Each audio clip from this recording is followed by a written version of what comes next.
You see, but you do not observe. These words are wise. They come from a famous story.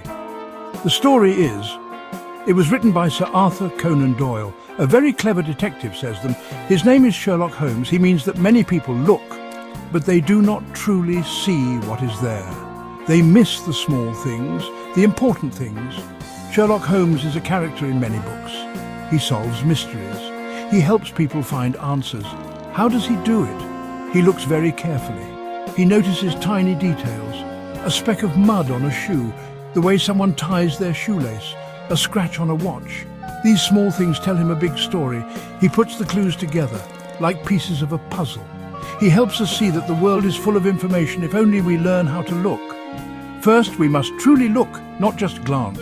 We must pay attention. Second, small details matter a great deal. They are like little signposts.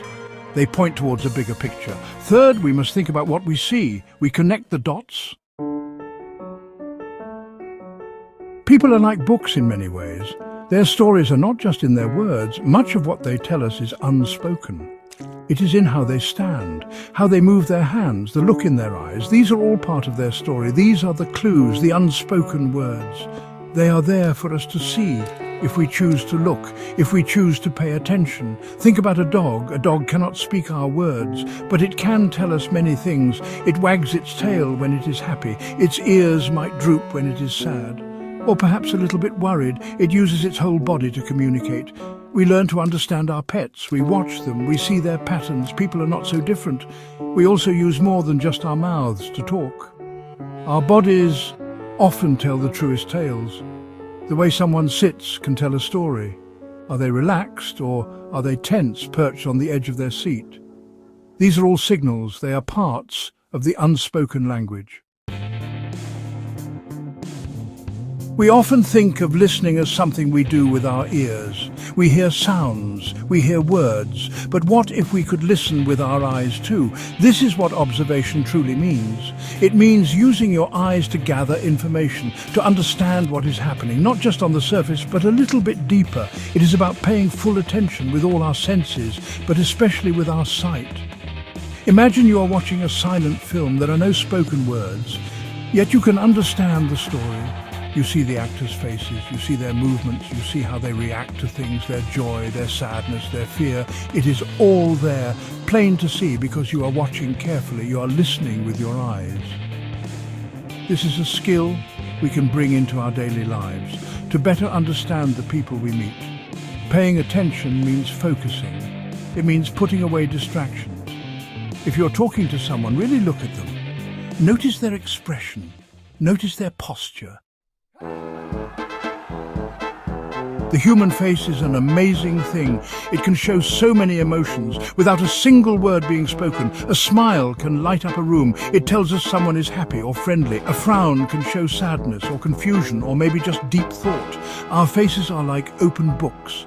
The stories of our feelings are written there for those who take the time to read them. Think about your favorite cartoon character. When they are surprised, their eyes go wide. Their mouth might make an O shape. When they are angry, their eyebrows might come down. Their lips might press together. Animators know how faces work.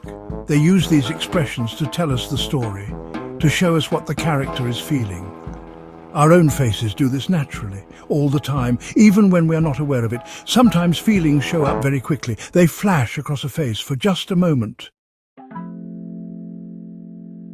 Section 5. The story so far. Noticing how people usually act. Everyone has their own way of being, their own unique style. Like characters in a long storybook, each character has their habits, their usual ways of talking, their typical reactions. We get to know these characters over time.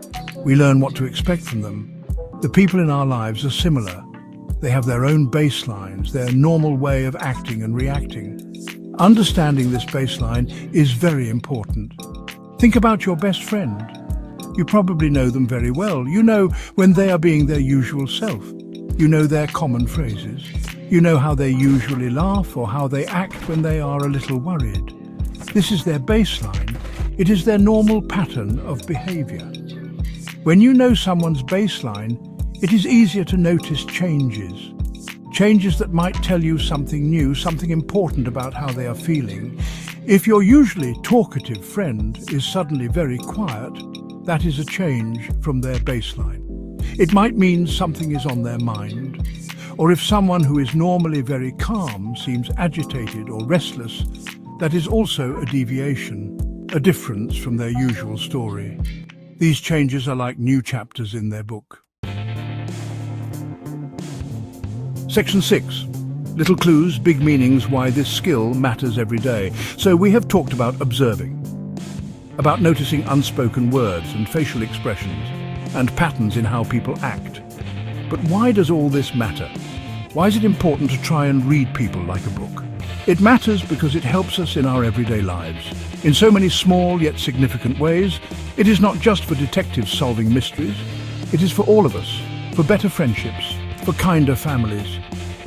Imagine you are working on a school project with a classmate. You notice they seem a bit unsure. They are looking down a lot. They are speaking very softly. If you recognize these signs, you might understand they feel nervous. Or perhaps they are not confident about their ideas. Knowing this, you can be more patient. You can encourage them gently. You can help them feel more comfortable. This makes working together much better for both of you. This skill also helps us to be more empathetic. Section 7. Connecting the dots, building bridges with understanding. Learning to read people is not about having power over them. It is not about trying to trick them or to win arguments. The real purpose is much kinder. It is about building bridges, bridges of understanding between people. When we understand someone better, we feel closer to them. We can communicate more openly. We can build stronger, more positive relationships. This is the true magic of observation. Think of it like learning a new language. When you learn someone's language, you can talk to them, you can share ideas, you can learn about their world. Understanding non-verbal cues and emotions is like learning the secret language of connection. It helps you to hear what is not being said, to understand the feelings behind the words. This creates a space for genuine connection to grow between you and another person. This understanding can help dissolve loneliness. Sometimes people feel like no one truly sees them. Section 8. Reading with care, remembering everyone is unique. While we learn to spot clues and patterns, we must remember something vital. Every single person is unique, just like every book on a library shelf is different, even if they are in the same genre or by the same author. Each one has its own special story, its own characters, its own twists and turns. We cannot assume that everyone will react the same way, or that a certain gesture always means the exact same thing. Context is incredibly important. Imagine someone is rubbing their arms. On a cold day, it probably means they are trying to stay warm. But if they are rubbing their arms while talking about something difficult, it might mean they are feeling anxious or uncomfortable. The same action can have different meanings, depending on the situation, depending on the person. We must always consider the whole picture, not just one isolated clue. It is also important not to jump to conclusions too quickly. We might see a clue, we might have an idea of what it means, but it is just that, an idea, a possibility. We are not mind readers, we are observers. Section 9. The never-ending story, keep learning, keep caring. Understanding people is not a skill you learn once, and then you are done. It is more like learning to play a musical instrument, or learning a sport. It takes practice, continuous practice, and a willingness to keep learning. People change, situations change, and we ourselves change too. So the journey of understanding others is a never-ending story, a fascinating one, full of discovery. Think about how much you have grown and changed, even in just 1 year. Your friends have too. What you learn about someone today might evolve as they have new experiences, as they learn and grow themselves. This means we need to keep observing, keep listening, keep being curious about the people in our lives. It keeps our relationships fresh. It keeps them alive and growing, just like us. Do not be discouraged if you sometimes misunderstand, or if you miss a clue.